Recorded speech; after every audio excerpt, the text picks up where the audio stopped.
मैं आज देश के किसानों के सामने इन लोगों का कच्चा चिट्ठा भी देश के लोगों के सामने आज मैं खुला करना चाहता हूं। ये कृषि सुधार, ये कानून रातों रात नहीं आए हैं। पिछले 20-22 साल से इस देश की हर सरकार ने, राज्यों की सरकार ने इस पर व्यापक चर्चा की है। कम अधिक सभी संगठनों ने इन पर विमर्श किया है। देश के किसानों के संगठन, कृषि एक्सपर्ट्स, कृषि अर्थशास्त्री, कृषि वैज्ञानिक, हमारे यहां के प्रोग्रेसिव किसान भी लगातार कृषि क्षेत्र में सुधार की मांग करते आए हैं। सचमुच में तो देश के किसानों को उन लोगों से जवाब मांगना चाहिए जो पहले अपने घोषणा पत्र में इन सुधार करने की बात लिखते थे, वकालत करते थे और बड़ी बड़ी बातें करके किसानों के वोट बटोरते रहे, लेकिन अपने घोषणा पत्र में लिखे गए वादों को भी पूरा नहीं किया। सिर्फ इन मांगों को टालते रहे क्योंकि किसानों की प्राथमिकता नहीं था और देश का किसान इंतजार ही करता रहा।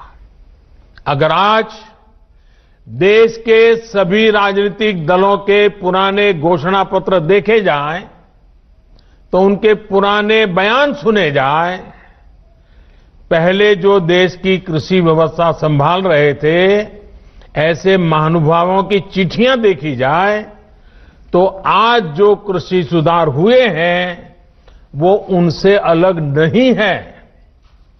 होता क्या है? होता ये है कि किसान की पैदावार सस्ते से सस्ते दामों खरीदी जाती है और शहर में महंगे से महंगे दामों बेची जाती है। क्या मैं पूछना चाहती हूँ, क्या किसानों का हक नहीं बनता है कि उनके पैदावार की सही कीमत उन्हें मिले? क्या शहर में आम इंसान का ये हक नहीं बनता है कि रोजमर्रा की जरूरत की चीजें उन्हें भी सही दाम पर मिले? ये कब संभव होगा? ये तभी संभव है जब किसान बिना किसी बिचौलिए के अपनी पैदावार सीधे शहर तक पहुंच सके। मगर ये अच्छा है, किसान के लिए अच्छा है। आज किसान को एक विकल्प देने की जरूरत है, जितना विकल्प दे सके उतना अच्छा है, खराब नहीं है किसान के लिए। आज किसान जब सीजन आता है तो अपना आलू 2 रुपए 1 रुपए किलो में बेचता है, उसके 3 महीने बाद अपना ही आलू भी 30 रुपए और 40 रुपए में खरीदने का मजबूर होता है। ऐसे टमाटर की बात है।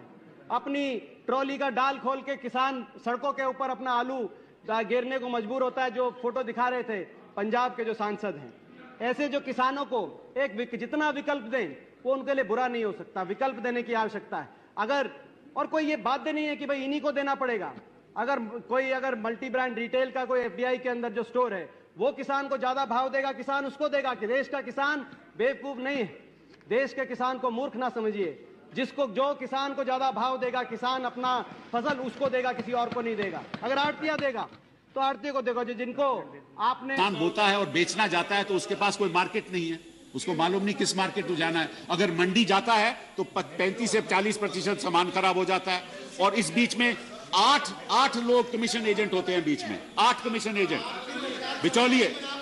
और ये स्टडीज की गई हैं और मेरे पास आंकड़े हैं कि बेचारे किसान को 15 से 17%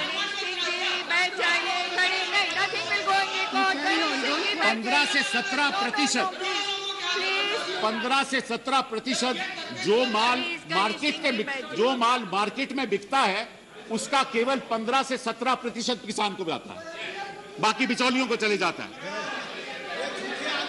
तो आप विपक्ष के नेता और विपक्ष दलों को यह तय करना है कि वो किसान के साथ हैं या बिचौलिए के साथ हैं। ये आप तय कर लीजिए। फेडरल स्ट्रक्चर है, लेकिन अगर आप चाहो कि उन प्रदेशों में जहां के मुख्यमंत्री चाहते हैं कि हम लागू करना चाहते हैं, वहां कैसे आप विरोध कर सकते हो? ये एक नया नियम पैदा हुआ है, एक नया डेफिनेशन ऑफ फेडरल स्ट्रक्चर है कि एक प्रदेश दूसरे प्रदेश को कहेगा मैं तो यहां लागू नहीं करूंगा, लेकिन तुम्हें भी लागू नहीं करने दूंगा। पिछले चुनाव के पहले किसानों को जितने वादे किए थे, उन सारे वादों से भारतीय जनता पार्टी मुकर गई। सबसे बड़ा वादा इनका था कि स्वामीनाथन रिपोर्ट लागू करेंगे। मुझे बेहद खुशी है, आज यहां सारी पार्टियां बैठी हैं, सारी पार्टियां कह रही हैं स्वामीनाथन आयोग लागू होना चाहिए। भाजपा ने पिछले चुनाव के पहले बोला था स्वामीनाथन आयोग लागू करेंगे। स्वामीनाथन आयोग तुरंत लागू किया जाए, किसानों को उनकी फसल का पूरा दाम दिया जाए, किसानों को भीख नहीं चाहिए। किसान अपना हक मांग रहे हैं, जो खून पसीना बहाते हैं उसका हक मांग रहे हैं। अगर किसानों को उनकी फसल के पूरे दाम मिल गए, किसान दोबारा आपसे अपनी कर्ज माफी कराने के लिए कभी नहीं आएंगे। अपना कर्ज वो खुद कर लेंगे, अपने बच्चे की शादी खुद कर लेंगे, अपनी घर में कोई बीमार होगा खुद कर लेंगे।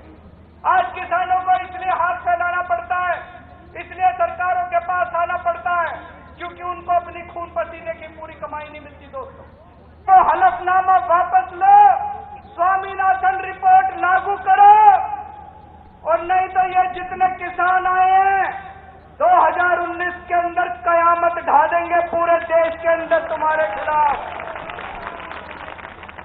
ये भी पूछ रही हैं, पब्लिकली पूछ रही हैं, हमारे कृषि मंत्री टीवी इंटरव्यू में कह रहे हैं, मैं खुद बोल रहा हूं कि भाई आपको कानून में किस क्लॉज में क्या दिक्कत है बताइए। जो भी दिक्कत है वो आप बताइए।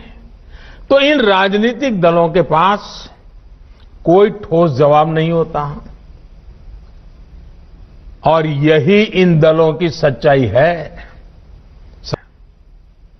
आज जो किसानों के नाम पर आंदोलन चलाने निकले हैं, जब उनको सरकार चलाने का या सरकार का हिस्सा बनने का मौका मिला था, उस समय इन लोगों ने क्या किया, ये देश को याद रखना जरूरी है। वही बातें इन कृषि सुधारों में की गई हैं। मुझे लगता है उनको पीड़ा इस बात से नहीं है कि कृषि कानूनों में सुधार क्यों हुआ। उनको तकलीफ इस बात में है कि जो काम हम कहते थे लेकिन कर नहीं पाते थे, वो मोदी ने कैसे किया, मोदी ने क्यों किया, मोदी को इसका क्रेडिट कैसे मिल जाए। मैं सभी राजनीतिक दलों को हाथ जोड़ के कहना चाहता हूं, आप सारा क्रेडिट अपने पास रख लीजिए। आपके सारे पुराने घोषणा पत्रों को ही मैं क्रेडिट देता हूं, मुझे क्रेडिट नहीं चाहिए। मुझे किसान के जीवन में आसानी चाहिए, समृद्धि चाहिए, किसानी में आधुनिकता चाहिए। आप कृपा करके देश के किसानों को बरगलाना छोड़ दीजिए, उन्हें भ्रमित करना छोड़ दीजिए। आज झूठे आंसू बहाने वाले लोग कितने निर्दयी हैं, इसका बहुत बड़ा सबूत है स्वामीनाथन कमेटी की रिपोर्ट। किसान से झूठे वायदे करने वाले सत्ता में आते रहो, झूठे वादे करते रहो, मलाई खाते रहो, यही इन लोगों का काम रहा है। मैं अब आपसे कृषि सुधारों के बाद बोले जा रहे सबसे बड़े झूठ के बारे में बात करूंगा। बार बार उस झूठ को दोहराया जा रहा है, जोर जोर से बोला जा रहा है, जहां मौका मिले वहां बोला जा रहा है, बिना सिर पर बोला जा रहा है। जैसे मैंने पहले कहा था, स्वामीनाथन कमेटी की रिपोर्ट को लागू करने का काम हमारी ही सरकार ने किया। अगर हमें एमएसपी हटानी होती तो स्वामीनाथन कमेटी की रिपोर्ट लागू ही क्यों करते भाई? आपने भी नहीं की थी, हम भी नहीं करते। हमने तो ऐसा नहीं किया, हमने तो लागू की। दूसरा, ये हमारी सरकार एमएसपी को लेकर इतनी गंभीर है कि हर बार बुवाई से पहले एमएसपी की घोषणा करती है। इससे किसान को भी आसानी होती है, उन्हें भी पहले पता चल जाता है कि इस फसल पर इतनी एमएसपी मिलने वाली है।